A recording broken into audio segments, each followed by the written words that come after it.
Halo, assalamualaikum warahmatullahi wabarakatuh.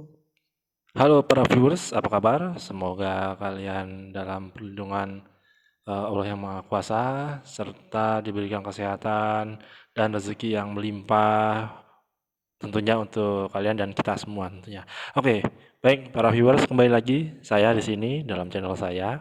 Saya akan coba menjelaskan materi lanjutan ya. Ini materi masih materi sorry.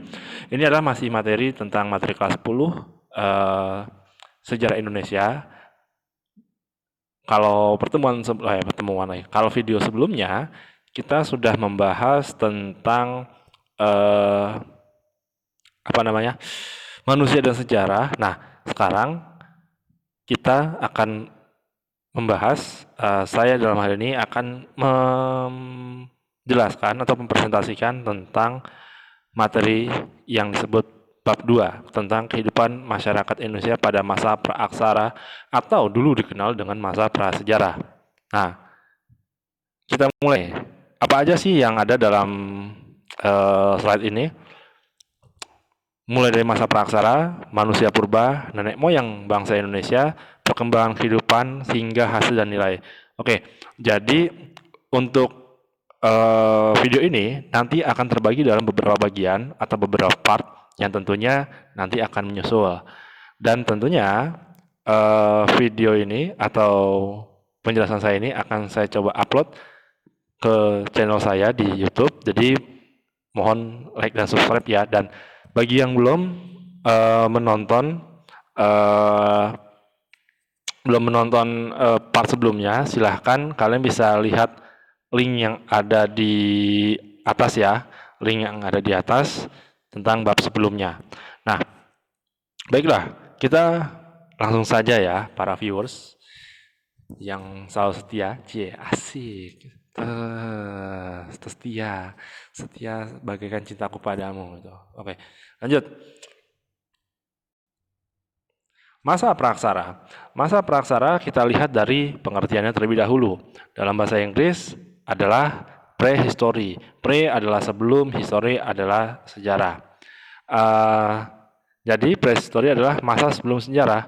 Namun masa praaksara juga disebut nirleka atau tidak ada tulisan. Sehingga masa nirleka atau masa praaksara ini adalah zaman di mana kita belum mengenal tulisan. Belum mengenal tulisan, jadi bagaimana komunikasinya? Ya mungkin gugu gaga gitulah. Atau menggunakan bahasa isyarat dan lain sebagainya. Karena memang segala sesuatu sejarah itu kan butuh bukti. Nah, salah satu bukti terpentingnya adalah selain mungkin gambar dan sebagainya, tapi adalah hasil tulisan atau hasil buat tangan manusia lah. Dalam hal ini tulisan yang lebih ditekankan ya, seperti itu. Oke, kita lanjut lagi. Periode. Nah, kita sudah di slide sebelumnya, di materi sebelumnya, kita membahas tentang periodisasi masa praaksara. Bukan praaksaranya, sorry, kebalik saya. Mohon maaf ya kalau agak kecepatan. Periodisasi, yaitu pembabakan. Di materi sebelumnya kan kita sudah membahas atau saya sudah menjelaskan tentang pembabakan dari sejarah itu sendiri. Nah, kalau masa praaksara itu bisa dilihat dari berdasarkan dua hal. Pertama adalah geologi, mengacu pada umur lapisan bumi. Dalam tanda kurung atau tanda kutip, geologi ini maksudnya usia bumi, usia planet kita. Itu planet bumi. Bukan planet Sodor, apalagi planet Namek ya, bukan. Ini adalah planet bumi. Di mana pembagiannya atau pembabakannya ini atau garis miring periodisasi dilihat dari zaman Archaikum, Arkozoikum atau Azoikum atau Archaikum. Kemudian ada Paleozoikum, Mesozoikum, dan Neozoikum. Apa itu? Nah, coba para viewers. Literasi itu diperlukan, salah satunya adalah coba kalian cari apa yang dimaksud dengan zaman tersebut. Oke? Ya dong, masa saya terus? Ya, kita kan sama-sama belajar. Oke, berdasarkan arkeologi, mengacu pada teknologi purba hasil temuan penelitian arkeologi, di mana pembabakannya antara lain zaman Paleolitikum, Mesolitikum, Neolitikum, Megalitikum hingga logam. Namun saya kembali lagi kepada poin yang atas ya. Poin yang atas mengenai arkeologi ini. Nah, berdasarkan arkeologi ini, maksudnya apa? Maksudnya ini adalah hasil kebudayaannya. Setiap zaman, setiap era pasti memiliki peninggalan. Peninggalan dalam arti kebudayaan. Kebudayaan adalah karya cipta, karya dan karsa dari manusia atau masyarakat. Jadi apa yang dihasilkan oleh masyarakat itu menentukan suatu zaman. Contoh, mungkin di antara para viewers yang mungkin masih muda atau lebih muda dari saya, itu mungkin tidak pernah merasakan namanya telepon koin, telepon umum koin ya, atau telepon umum kartu yang bermagnet, yang tipis tuh kayak apa ya, lebih tipis dari imani lah. Itu gambarannya. Kenapa? Zamannya berbeda. Contohnya, ya bagi para bucin, budak cinta. Ya.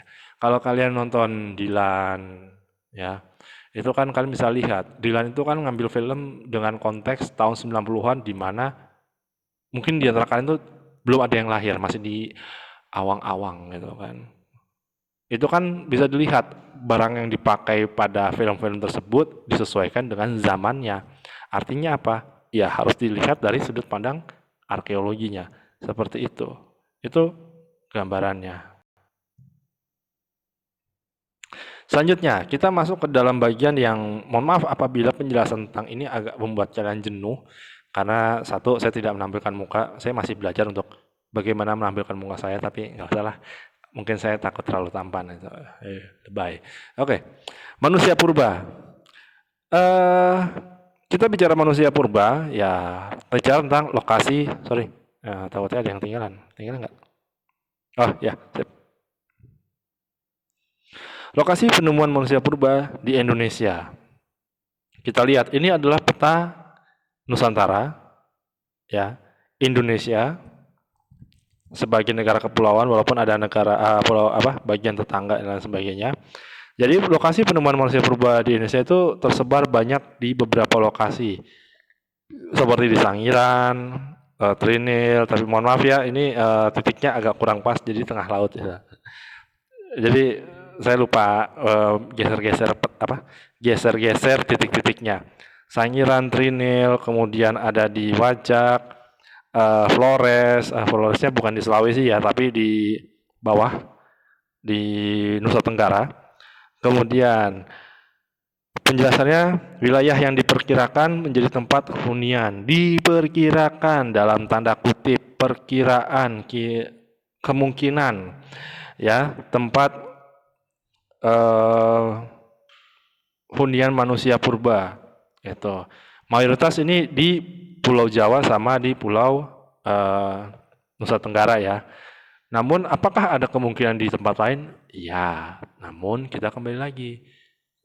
Semuanya itu harus ditemukan. It must discover. Harus ditemukan. Kalau tidak ditemukan, ya tidak ada yang tahu lokasi atau peninggalan tersebut. Ya contoh Borobudur kalau nggak ditemukan oleh seorang penjelajah dari Inggris dan juga yang didampingi oleh orang Tionghoa kalau nggak salah, nggak mungkin Borobudur itu bisa ditemukan. Karena apa? Berdasarkan cerita-cerita secara lisan ya. Itu. Oke. Lanjut. Jenis-jenis manusia purba di Indonesia. Ini ada beberapa jenis, yaitu Meganthropus, Pithecanthropus, Homo sapien. Nah, gambar ini dua adalah lokasi atau situs di mana jenis manusia purba ini ditemukan. Ini daerah Sangiran, Jawa Timur, dan insya Allah kalau ada waktu, ya kalau pandemi ini berakhir, saya pengen sekali ke sana sambil buat konten juga gitu ya. Oke, selanjutnya Meganthropus. Nah, saya akan menjelaskan secara singkat ya. Nanti para viewers tinggal membaca dan silahkan kasih komentar atau kritik mengenai tampilan saya ini. Meganthropus artinya manusia paling tua, alias manusia purba yang paling besar. Dilihat dari apa? Dilihat dari peninggalan atau fragmen. Fragmen atau bagian tubuh manusia purba yang masih tersisa. Dilihat dari sini. Fosil yang ditemukan berupa fragmen rahang bawah sebelah kanan, kemudian sebelah kiri dan gigi yang lepas. Tentunya seperti itu ya, karena kan kalau kalian belajar tentang anatomi manusia, rahang kita kan sesungguhnya diikat dengan otot. Jadi kalau misalnya kita is dead, gitu kan, nggak seperti zombie, zombie nggak. Itu rahang lama-lama lepas karena dagingnya sudah membusuk atau ya udah nggak ada gitu. Nah, dari hasil tersebut kita lihat dinamakan Meganthropus paleojapanicus. Meganthropus paleojapanicus ini diperkirakan hidup pada 1 hingga 2 juta. Makanya fragmen dari manusia purba ini masih sedikit ditemukan.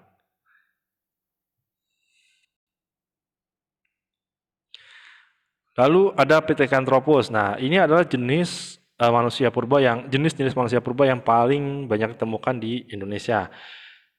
Kebanyakan di daerah Mojokerto, Sangiran, dan lain sebagainya. Makanya kalau nanti kalian melihat ada kebudayaan ngandong dulu ya, waktu kalian masih bangku SMP misalnya, ada kebudayaan ngandong dan sebagainya, itu sebenarnya mengacu pada lokasi manusia purba tersebut ditemukan.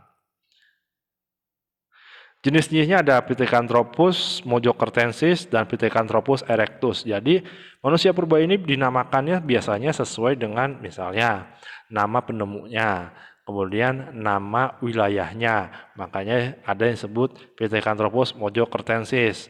Kemudian ada berdasarkan ciri fisik dari manusia purba tersebut. Namun paling dominan berdasarkan lokasi. Misalnya saya tinggal di daerah apa ya? Saya tinggal di Jawa Barat. Kita ambil contoh salah satu daerah Jawa Barat, misalnya kayak Depok misalnya, kota Depok. Ditemukan manusia purba di kota Depok. Ya, jadi bisa dilihat jenisnya apa? Oh, Pithecanthropus. Oh, Pithecanthropusnya Pithecanthropus depokertensis, misalnya seperti itu. Itu gambarannya aja. Oke?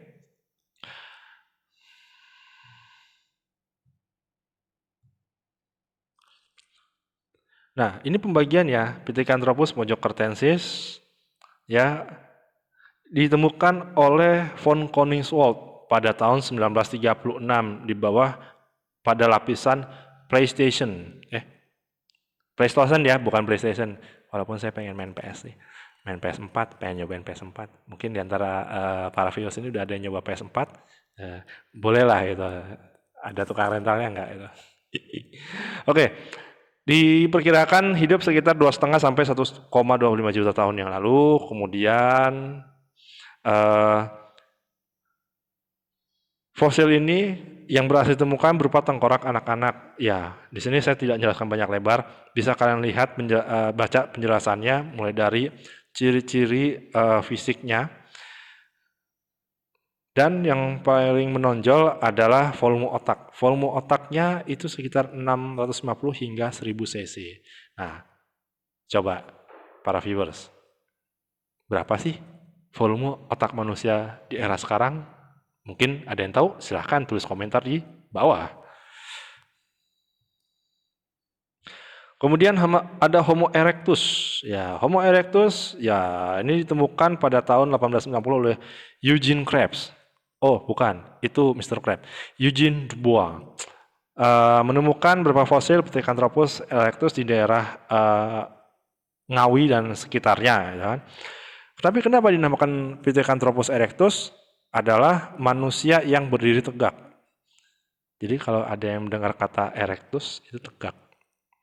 Jangan suka mikir aneh-aneh, saya benci dengan pikiran itu. Ya. Para ahli paleoantropologi menduga Homo erectus berasal dari Afrika.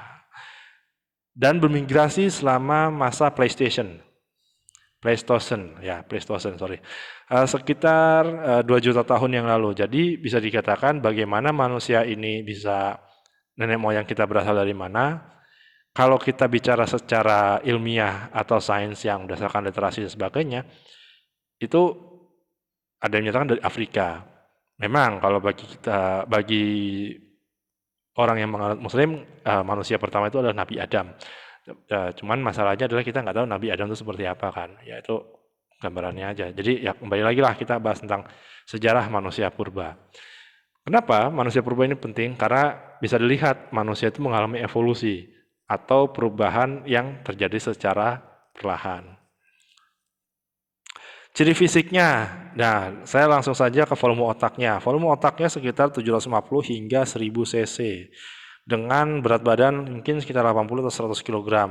Tingginya ya mungkin setinggi rata-rata manusia di Indonesia saat ini.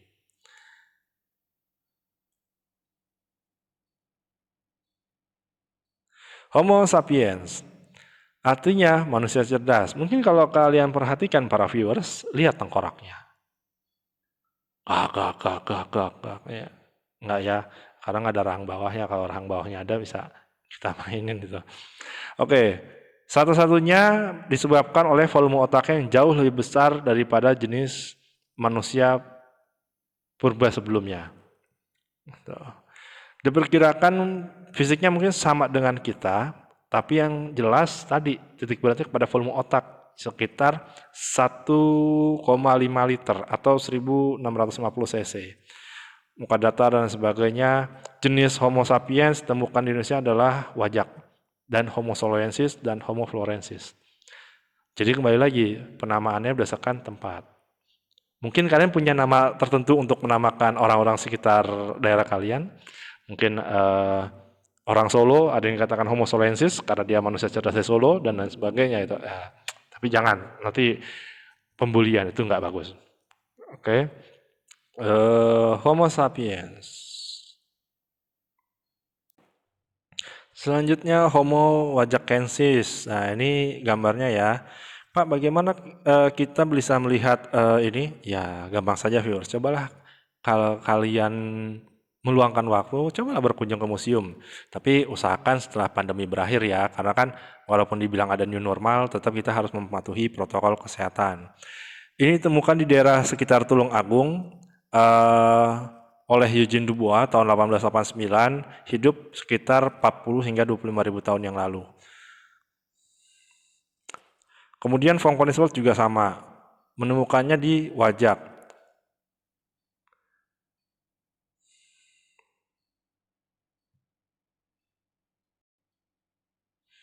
Lama sekali. Oke, Homo saulensis. Nah, ini juga contoh fragmennya ditemukan oleh von Königswald tahun sekitar 1931 hingga 1934 ketika dia melakukan ekspedisi atau eksplorasi di sana di tepi Sungai Bengawan Solo. Nah, mungkin dari sini kalian bisa membayangkan bahwa betapa pentingnya sungai bagi masyarakat. Tidak hanya pada masa prasejarah tapi pada saat ini. Selain karena sumber kehidupan, dalam hal ini memenuhi kebutuhan makan, tapi juga memenuhi transportasi. Salah satunya itu ya. Diperkirakan hidup pada 900 hingga 200.000 tahun yang lalu. Lalu ada Homo florensis. Ditemukan oleh ilmuwan, ya mungkin kalau kalian bisa cari, coba kalian cari di YouTube mengenai Homo florensis ini yang hidup di Pulau Flores. Ada beberapa film yang menarik tentang manusia purba berjenis Homo florensis ini. Menurut tim ilmuwan, Homo florensis merupakan keturunan Homo erectus yang hidup di Asia Tenggara. Akibat proses seleksi alam, tubuh mereka berevolusi menjadi lebih kecil. Dalam jurnal ilmiah Nature, para ilmuwan menjelaskan Homo florensis sebagai spesies baru. Sementara menurut Tuku Jacob, Homo florensis bukan merupakan spesies baru, melainkan nenek moyang dari orang-orang kata di Flores yang menderita penyakit mikrosefalia atau tengkorak kecil dan perut kecil. Nah, di poin ketiga ini, kalian bisa memperhatikan bahwa oh ternyata walaupun sudah ditemukan bukan berarti itu bebas kritik, tidak. Pasti ada kritik ataupun bantahan, namun setiap bantahan itu tentunya harus dilengkapi dengan apa? Dengan tentunya data dan fakta. Namun data faktanya yang tidak dipaksakan, artinya harus ilmiah, seperti itu. Jadi sepertinya cukup ya video kita untuk saat ini. Nantikan lagi video selanjutnya atau bagian keduanya. Saya mohon maaf apabila para viewers mungkin merasa kurang puas dan sebagainya. Tapi kalau memang para viewers ini ingin memberikan kritik, saran atau komentar, silahkan ketik di kolom komentar dan klik like, share dan subscribe channel saya ya, supaya kita bisa supaya channel ini bisa berkembang, dan nantikan terus channel-channel menarik video-video menarik lainnya di channel saya ini. Terima kasih. Sampai berjumpa kembali para viewers. Wassalamualaikum warahmatullahi wabarakatuh. Bye bye.